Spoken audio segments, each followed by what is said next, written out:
This is the Shock Doctor Nano Double, and I'm just going to show you what you get. Not a rocket science video here. Not going terribly far into this. This is a boil type of mouth guard. You do boil this one to get the mouth fitting. It has pretty large breathing vents, which I like. And then it does have the helmet connection right there. Great for football and lacrosse.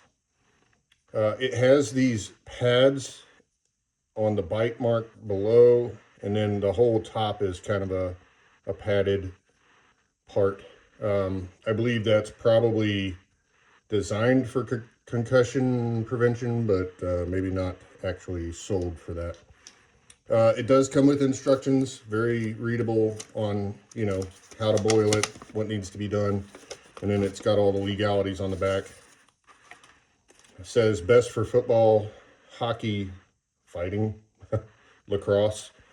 And then it's got a $50,000 dental warranty, which I didn't actually know about when I got this.